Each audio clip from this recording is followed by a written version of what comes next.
Alright, so right now we're using the purple Panda Lavalier microphone. It's plugged directly into my Sony camcorder.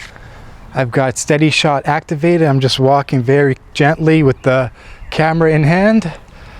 This is what the audio with the purple Panda Lavalier microphone sounds like straight out of the box.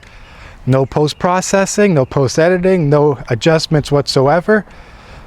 I've got the default little sock attached to it, so I do not have the actual windscreen attached to it. You can hear some birds whistling. We're outside here. There we go, we got some wildlife happening. You gotta love wildlife, nature in general, you know.